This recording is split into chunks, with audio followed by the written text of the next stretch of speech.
even when I'm reading it, I am out of breath. And Professor Ann Lopez says, implementing and embedding culturally responsive, appropriate, sustaining, anti-racist, anti-oppressive, decolonizing education takes planning and practice. The idea to think that you're going to come to Teachers College and like, voila, you get it. It's a joke. The work has to be intentional. The work has to be intentional. The work, I didn't say the walkthrough. I didn't say the ta-da. The work. Welcome back. I'm glad that you came back. I'm Melanie Bennett. I like to talk about activist pedagogy on this channel, and today's going to be no different, as you saw from the intro video. Now, last week's video appears to have triggered a few people. There's a ton of comments saying that I'm ideological, reactionary, what is it, far right, Christo-fascist came up as well, which is funny because I'm not even Christian, or that my analysis was lacking or poor. I do a ton of videos doing actual analysis, but that video wasn't meant to analyze. I did a video, which I'll put up on the screen, simply pointing out the underlying foundations of most of the science of teaching and learning right now, the pedagogy in Canadian schools, certainly here in Ontario, is Marxist in orientation. It's socialist in orientation, and that gets obfuscated. It gets not talked about, deliberately not mentioned all the time, but it's really easy to find out. And that's what people really got upset about. They really got upset the fact that I was pointing that out. Apparently I'm ideological for that. But I think I was pretty successful in my goal. So let's stay on theme today. I'm going to talk some more about activist pedagogy, but since it's pretty clear last week that it's Marxist in orientation, I'm not going to go on about that today. But I will start off by underlining the point that I was making by reading you a little passage of a book called The Critical Turn in Education. This is a book written based on a thesis of a professor, Isaac Gottesman, and he is the chair and associate professor in the Department of Education at Connecticut College.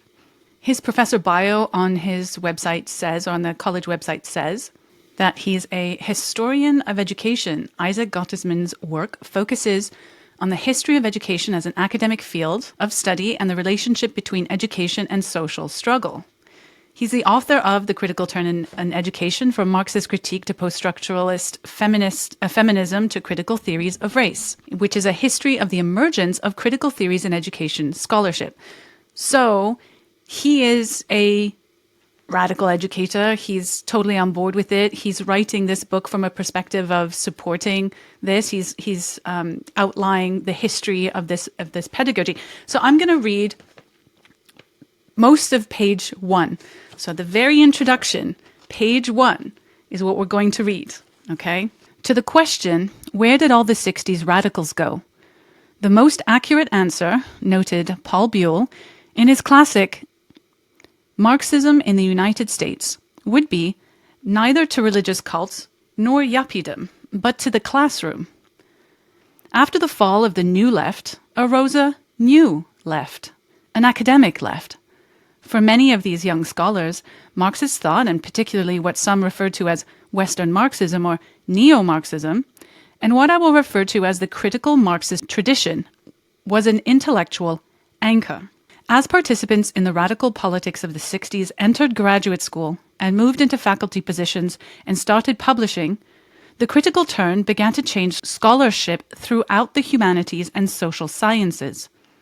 The field of education was no exception. The turn to critical Marxist thought is a defining moment in the past 40 years of education scholarship, especially for educational scholars who identify as part of the political left.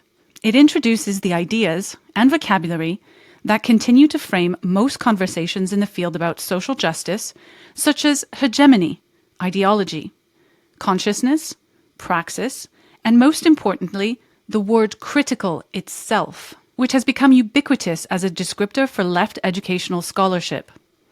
He's saying that when you see critical in terms of education, it means Marxist. That's what he just said. Initially sequestered in curriculum studies and sociology of education, Today, critical scholarship is frequently published in the journals of some of the field's most historically conservative areas. So this Marxist stuff is published even in conservative journals of education, such as Educational Administration and Science Education. The critical turn has radicalized the field. So he couldn't be clearer that the field of education has been completely radicalized by Marxist scholarship introduced from the 1960s to now. And that's obvious. And he goes on in this book to show the history of this pedagogy. But I talk about this in some of my videos, and a lot of my information is actually based on this book. But you can follow the terminologies and see the underlining Marxist principles in almost all the scholarship. It's not that hard to notice, and it's not that well hidden. It's just that frequently it seems that educators or the ideologues pushing it deliberately choose not to mention this. And when you do, such as my video from last week, when you point that out, you're called a reactionary, you're called a far-right person, whatever. But the point is, I know this because they told me. So now that we've established it is Marxism, so calling it Marxist is literally just being correct. I'm not going to go on about pointing out that this is Marxist ideology or foundationally Marxist in orientation. What I am going to do today is we're going to go through and look at how it's practiced, how it looks like, what it looks like in real life, because people don't go around saying they want to, well, they do go around saying they want to destroy society on their way, but it's just, it can look different in real life. And we're going to take the example of anti-racist pedagogy from a well-respected activist pedagogue himself here in the GTA. Today we're going to look at the work of Dr. Andrew B. Campbell, or he calls himself Dr. ABC, which is kind of a fun name for a teacher, I have to admit. This is his website. On the very first page, it says your actions to promote inclusion within your organization must be intentional and deliberate. So we're going to look at what intentional and deliberate delivery of inclusion really looks like. So Dr. Andrew B. Campbell is an assistant professor teaching stream in leadership for racial justice in education in the Department of Curriculum, Teaching and Learning at the University of Toronto, Ontario Institute for Studies in Education, OISE. OISE is the source of a lot of the crazier stuff out there. There is no doubt about that. His scholarship and teaching focuses on anti-racist pedagogy, some keywords, and diversity in educational leadership. Dr. ABC is well known in the OISE community, he really is, for his leadership on advancing anti-discrimination work in teaching education, and recently received OISE's 2022 Award for Excellence in Initial Teacher Education. So he's teaching new teachers. So he's educating our future teachers with his so-called pedagogy. And he's award-winning. So this is not fringe. It's not just some guy saying crazy stuff. He's very, very, very well respected and award-winning. Oh, and the other thing I wanted to point out, he has been appointed the director of the Center of Black Studies and Education for OISE. So he's a successful guy. And he also writes books. And one of the books that he wrote is Enacting Anti-Racist and Activist Pedagogies in Teacher Education. I believe the first video we're going to watch is from a course that he runs based on this book. We're going to listen to what it might entail. Yes. I don't go to the Equity Committee for happiness. I go there to disrupt. I want you to understand what I'm saying, Victoria. So you understand. Because too many of us are caught up in, well, that was a rough meeting. Well, it's a rough meeting. We are trying to decolonize. We're trying to disrupt homophobia. It's going to be a rough meeting. We are trying to be anti-racist. It's a rough meeting. We are calling out. It's a rough meeting. We are breaking down barriers. It's going to be a rough meeting. And you have to go to those meetings, engage in those meetings, and leave feeling okay. That it wasn't a great meeting. It wasn't Skittles. You lose your appetite. I've been to lunch meeting and I can't eat because I lose my appetite. But when I come home, I have my good piece of pork chop or my oxtail or my cow skin or my chicken feet or whatever I'm going to have. So you have to ask yourself, how are you doing that? And something that Professor George did, he said decolonization requires everybody write that word down. Pedagogy of rage. I didn't say it. The professor I look way up to, Professor George, I look so up to him. Amazing professor. Amazing professor. He said decolonization requires pedagogy of rage as we wrestle with and contest the existing order of things. Change, of course, does not come easy nor happen immediately. We must therefore be prepared to challenge the resistance to decolonization that we will encounter. We must also embrace a radical politics that seeks genuine transformation through equity, social justice, indigenous, anti-racist, feminist, and anti-oppressive work. Those who fight oppression and colonizing relations never walk alone. I mean, does that sound like teaching to you? Does that sound like what you expect teachers to be learning about their role in society? A pedagogy of rage? Why are we not talking about what this pedagogy? So that's a new term for me, pedagogy of rage, and apparently comes from his colleague George Day, who's also at the Center for Black Studies at OISE, which is a whole other rabbit hole that I haven't got into yet. Let's move on to some more work that Dr. ABC is getting into. So having heard about the pedagogy of rage, this all sounds pretty rageful. Some might even say hateful, but I could be wrong. He did write a book called Stop the Hate for Goodness Sake, which is clearly about how to be a good person by stopping hate. So I'm going to reserve a little bit of judgment. Maybe we should watch a little bit more of what he talks about in his trainings. That's not it. That's not it. It has to sound like something was said wrong. I've had parents come to me more than once, say, Mr. Campbell, you talked to my child about something he did, and he came home and he cried. And I said, I'm concerned about what is the issue. She said he cried. I said, well, he's supposed to cry. I said, Christ said he's in remorse. I said, I would be shocked if he came home and he laughed. I would have been devastated if you say to me, my child came home, you correct him about something he said that was racist and hurtful and rude, and he laughed. He's saying to you, Mr. Campbell spoke to him and he cried. That is an evidence of remorse, and I hope you don't do it again.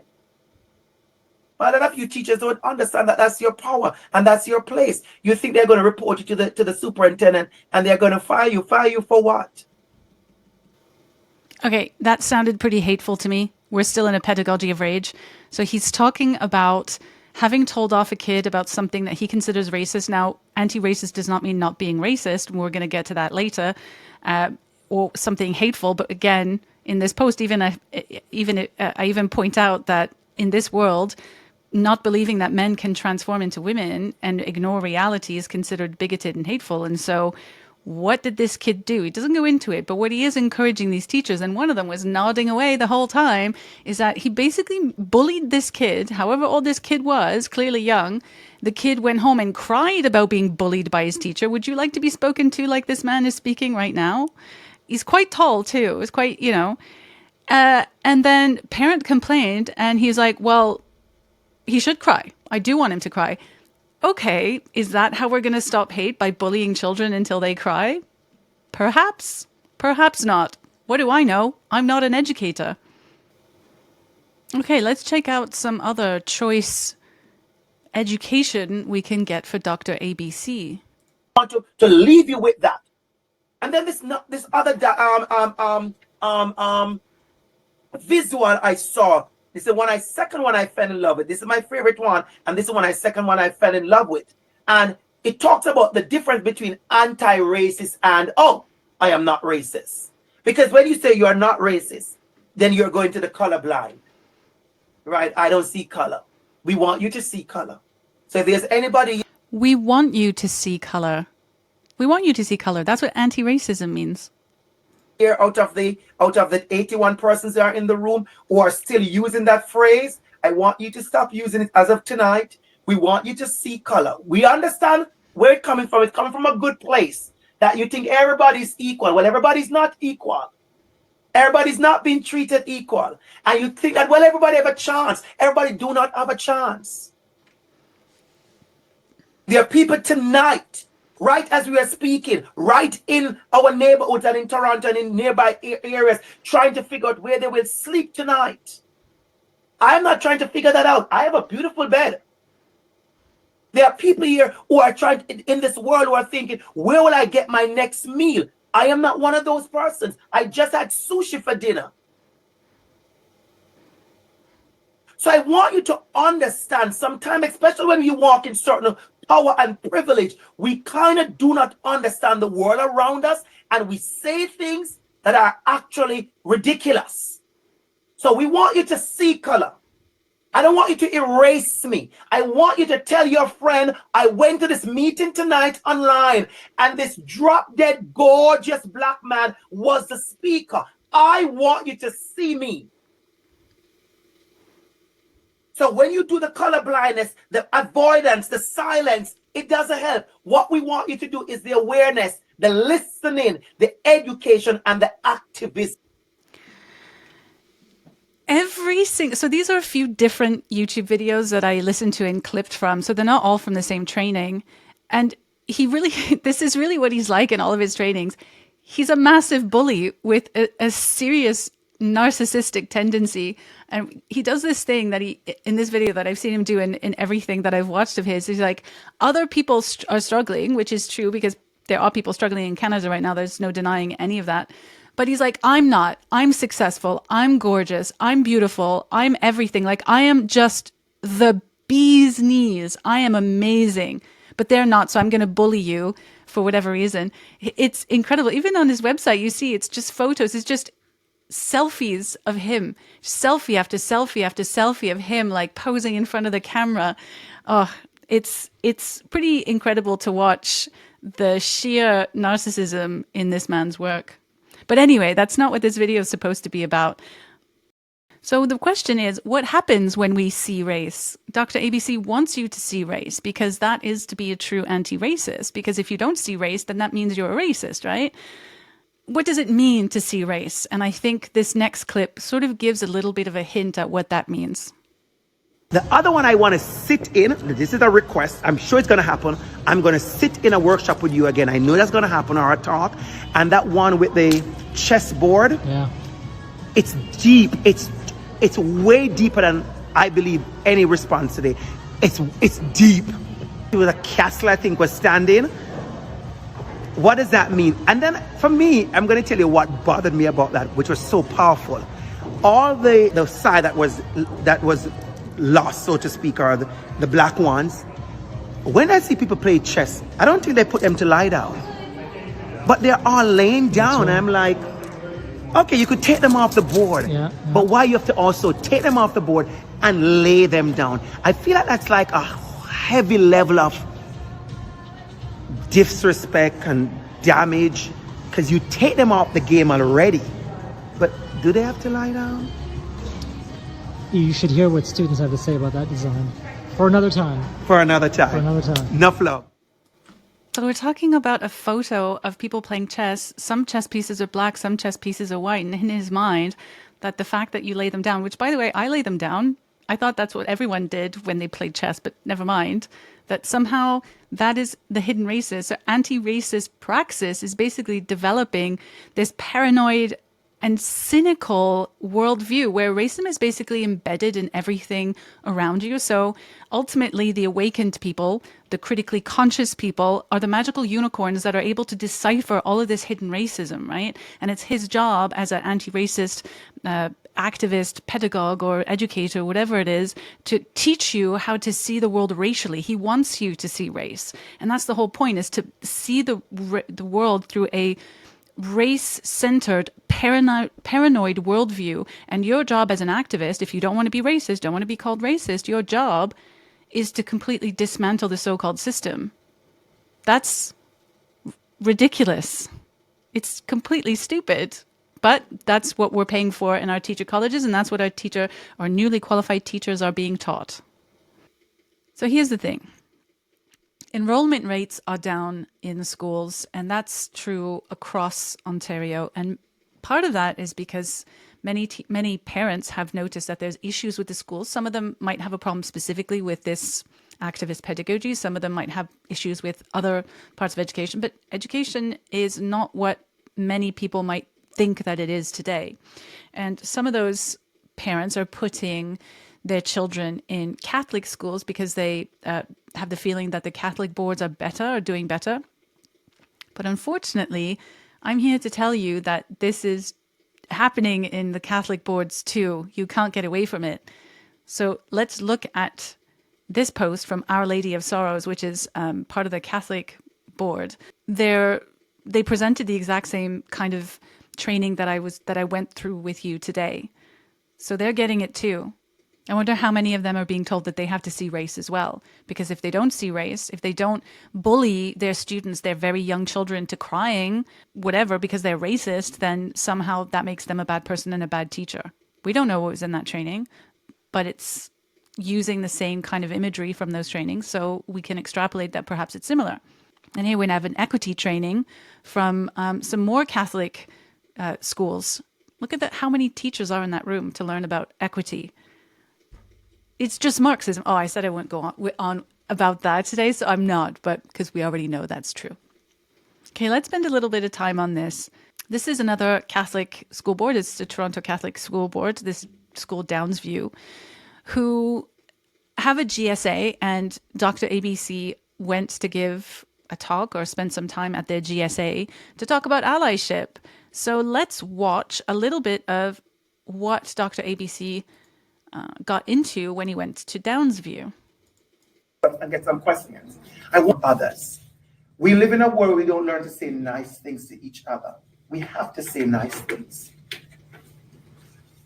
We have to be authentically when it comes to those things. I believe in allyship. Not everybody here identifies towards LGBTQIA+, but if you're an ally, I want you to learn how to really be a friend, I just want to pause and say that allyship is really important and it gets overlooked all the time. I don't think it's a mistake that it uses some wartime World War II metaphors in that, because the Allied forces were not Nazis. They were not Nazis. They were fighting the good fight against the Nazis. And I don't think that that's a mistake, given that these people are Marxists. They're far leftists who want a revolution, who were on the Allied side against the fascists. And there was a whole anti-fascist thing going on in the 30s as well. So I don't actually think that's a mistake. And I think we make a mistake in overlooking how important this is. Yes, some children get caught up in the trans thing, but children also get caught up in this allyship. This is a vehicle towards training kids to be social justice activists. In fact, I've done a video about that called the Positive Space Club, which was a leaked document that came to me outlining exactly how the GSAs are being used to basically create far leftist activists. So it's no mistake that it's in the GSA. It's no mistake that he's talking about allyship. And let's hear how he talks to students about being allies. really stand up for someone, to encourage someone, to make them know that you see them. Be a genuine ally. Because a lot of persons love to say they are allies, and they are performative allies, or they are convenient allies. Can I tell you what a convenient ally looks like? Do you know there are people, you see them in marches going downtown? They're marching like, Black Lives Matter, Black Lives. They wasn't going for the march, they were going to the supermarket. They happened to come out the supermarket, and the march was passed, and they joined the line. Convenient. Convenient. I want you to be intentional about your allyship. I want you to be an authentic ally where you set out to do this. Your teacher who created all this space for you, I'm going to tell you a fact. Every time there is 10 things your teacher could be doing. She would never say that work.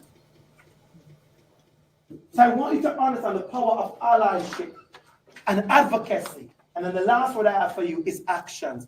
Make sure what you're doing is intentional. This today is an intentional action. The t-shirts you're wearing, that's intentional. Somebody paid for that. The principal says, I will pay for this and of this design. That's an intentional action.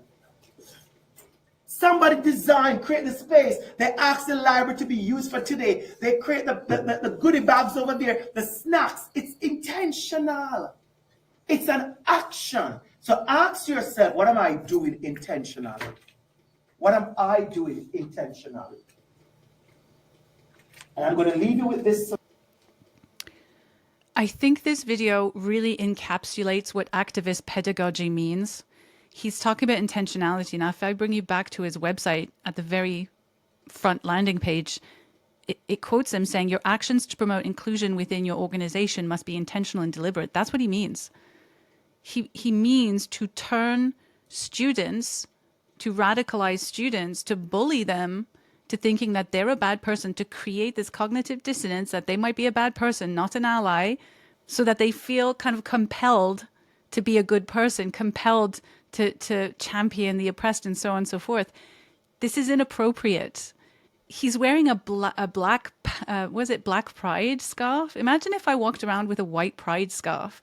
In the background, you see the Marxist fists. They're talking about this allyship, about intentionality. What is intentionality? To become an activist. But it's not any kind of activism. It's a very deliberate, far leftist, Marxist activism, because I guarantee you, they're not going to be happy. They're going to call it hate speech if somebody professes Christian values or conservative values or anything like that. And by the way, I'm not even Christian or conservative, but I don't have a problem with other people being, but they do. They really, really do. So I think this video does really describe to you what activist pedagogy is like. It does absolutely have an element of indoctrination. I don't think the people doing it believe that they're indoctrinating young people, but they're certainly pressuring them. He particularly, Dr. ABC, does have a very forceful attitude. He is kind of a bully. I don't think most teachers are like that, although they might be. I only get to see what people post or people send me because I'm an outsider. I'm not on the inside. Anyway, so let's move on. Speaking of disagreeing, I found a little video of Dr. ABC talking about not following the crowd. So let's listen. I love how you notice that individual fish is larger than the others. Yeah. And so, as I heard you share what you did, I wonder, sometimes it takes courage to go in the other direction. It's easy to follow. Can I be big enough to trust? Whoa. Before you even said, I was going to say, is that courage giving him that size? Is that what I'm seeing, that size I'm seeing, is it the courage? Love that. Can I be big enough to disagree? Can I be big enough to go on my own? Do you see? Yeah. I mean, just in this moment, we were able to build off of each other's ideas. You got me thinking in a different direction as well. I think, yeah, there's the power in design. I love it. Just want to let you know, I love it. And that I could go on and on with this one. So there's a fish swimming against the other fish. So he's kind of going his own way. He's not following the crowd. Now, what do you think happens to teachers who don't believe or engage or go against this social justice ideology, this leftist, this Marxist, whatever you want to call it, activist pedagogy? What do you think happens to teachers who would actively speak up against it? Well, we know it happens because several of them have been taken to court, right, or bullied. I know several examples of teachers. A really good example of one that's going on right now that's kind of in the press is Carolyn Brzozowski, who pointed out the inappropriate books in school, the sexualized books in schools, read from them in a delegation at our school board, and has been in a series of litigations ever since, all the way to the Supreme Court. We have other teachers who've been bullied out of their jobs, who won't be represented by their unions. Why? Because they don't follow this ideology. So they are the big fish swimming against the current. But these guys don't see that. What they really mean is that you have to take our ideology further. That's what they mean by swimming against the current. It's not actually disagreeing. And I don't think they think that those dissenting teachers are courageous. They call them hateful. They call them bigots. They call them transphobes. They basically struggle session them. And there are plenty of examples of that you can find online. That's not exactly a secret. So why are we doing all of this anti-racism stuff, all this anti-racist pedagogy? I think for most of us, we think we're doing it because Black people, well, in this case, he's advocating for Black people, that they've been historically disadvantaged, and who wouldn't want to help people who've had difficulties. I don't think most people have a problem with that, but this is not what's happening with anti-racist pedagogy. We're not actually putting in place concepts and ideas to help disadvantaged people. And let me show you why. Here I'm going to play a little clip of something I actually picked up on last night on one of his new videos. Let's just listen what he has to say about himself. I remember I came to Canada in 2008. I got my job August the 12th, 2008. I did well, Summer, in that job. So much that they promoted me in about 5 months. to another position. And I start to hire folks, qualified folks, in a building where myself and 3 persons were black, in a very big building. And I start to hire folks. Immediately, I hired someone who was amazingly qualified. A second person was amazingly qualified. And someone knocked on my door and said, Mr. Campbell, I wasn't Dr. Campbell at that time, I was just Mr. Campbell. Mr. Campbell, you know, you have to be careful. I said, be careful of what? They are watching you that your first 2 hires were 2 black person. So he arrives in 2008. He's a well-educated man from an elite Caribbean family. He comes to Canada. He's immediately successful. He goes on to a high-paying elite career in academia where he makes a whole bunch of money doing these trainings. And he's making his money by bullying other people and promoting discrimination on the basis of skin color. I believe that's what we call race grifting. He is not disadvantaged. He's not speaking for the disadvantaged. He's encouraging people to be themselves hateful. He's indoctrinating other people. This is not helping. I don't believe this is helping Black people, and it's certainly not going to help society at large. That, ladies and gentlemen, is what award-winning pedagogy really is in Canada in 2025. He's not an outlier, but he's certainly the most flashy that I've come across. So he's kind of entertaining to watch, at least. He's not boring. And let me just take you back. I'm going to finish off this video with an introduction to his anti-racist and activist pedagogy video, which is on his YouTube. I'll post it in the comments. In the introduction, his co-author delivers a poem that he wrote for this book. And I think we should all watch it in its entirety. Okay, so here's the post. As you can see, they gave that little talk here about their book. And yeah, let's listen to what he has to say. So let's cultivate more brave spaces. We need multiple perspectives. We need uncomfortable conversations. And we need to commit to doing the work socially, culturally, emotionally, and spiritually. Self-care and self-love to heal, hope, and commit to action. Hashtag dismantle hierarchies. Open doors versus gatekeeping and keeping doors shut. Avoid saviorism mentality. Ask questions and listen. Do not make assumptions about others' needs. Disrupt and dismantle the weaponization and fear of difference. It's okay if you do not know anything about a specific culture, religion, or community. You do not need to be an expert to hold space for critical conversations and to commit to action to unlearn and challenge injustice. Do not let institutions and their stereotypical representation and colonial tools sell you a biased narrative. Who is telling the story? For what purpose? What perspectives are excluded? Who is profiting? At what and whose expense? Ask questions and listen. How can I help? What can I contribute? The curriculum of life. Culturally relevant and responsive pedagogy, culturally sustaining pedagogies, pedagogies in the flesh, pedagogies of rage and anger, counter narratives of pain and suffering.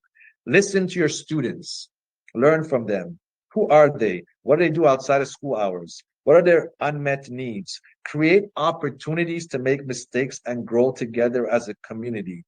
Indulge in teachable moments that arise spontaneously, the good, the bad, and the ugly. Don't just talk about the importance of challenging injustice and systemic inequities, model it. And along the way, share your own struggles and vulnerabilities as a form of strength. Don't be fixated with perfection, but rather with how far we have come in dismantling hierarchies of power that hold on to privilege at all costs, at the expense of death, at the expense of suffering to others, literally and figuratively. Commit to action. Do something about social injustices that impact your learners. Stand with them. Guide them to take action. They are more than a grade. Disrupt deficit thinking. They do care about their education. Vulnerable circumstances lead to negative behaviors and shitty choices. Seek to understand instead of judging. Silence and neutrality are a stand. It's not a non-stance. Create spaces where students experience belonging, where they can be who they are without the fear to conform. Allow them to dress as they please and talk in their home language. Allow for a little slang in the classroom with cultural accents and celebrations versus punishment. Be dope. Have a lit classroom. The game of conformity taught in school is overrated, as it reproduces social class and minimizes opportunities for upward social mobility. Instead of teaching conformity, teach to transgress. Hashtag bell hooks. Teach to overcome challenges. Teach to care and do something about it. Teach to stay authentic to your true self and values. Teach to express resistance of birth. Teach to mobilize and be strategic through collaboration, allyship, solidarity, and co-conspiratorship. Teach to dismantle hierarchies of power, prioritizing profit over community needs. Praxis, reflection, and action, critical conscientization, dialogical approaches, disrupt the hegemony, unite through passion, struggle, pain, and suffering. Remember the small wins. Remember the defeats. Remember the pain and joy. Remember the anger. Tell stories that matter. Cover content in your classroom that is relevant to the lives of your students. Disrupt the syllabi, course content, normalize assessment practices. Create representation that reflects the diversity of the people you serve and the diversity of issues impacting their lives. Bring guest speakers with relevant lived experiences into your classroom. Be mindful of the positionality of the authors and the guest speakers relative to the topics being discussed. Do they have relevant lived experiences beyond a PhD? Prioritize meeting the needs of your students more than fixation with grades, profits, or savings for the institution. This is an activist pedagogy. This is an anti-racist pedagogy to teaching and learning, to reduce the harm of colonization, white supremacy, meritocracy, and neoliberalism, to center the voices on the margins, to amplify the voices of those who have historically been excluded due to deficit thinking, to lift people who have been oppressed by systemic oppression and barriers, to facilitate access to capital, social support services, and opportunities, to break the psychological and spiritual shackles of colonization, to learn to love again, love ourselves and others who are different than us, to heal as a community, to disrupt the intergenerational cycle of hate, poverty, trauma, and cultural genocide, to unlearn, revive, and rejuvenate, to remember, to decolonize, to indigenize, to continue to identify the unmet needs of students and communities through relationship building and establishment of trust, to do better and be better, to care, to support students to go from surviving to thriving, to be intentional, to not always take no for an answer, to always ask why, to know the difference between equality and equity, to be inclusive beyond performative politics, to promote liberation, radical love, healing, and freedom of expression, to emphasize education being more than a letter grade or a future job, and to center the curriculum of life. And I'll conclude by saying, you are beautiful educators with emotions and ambitions that matter.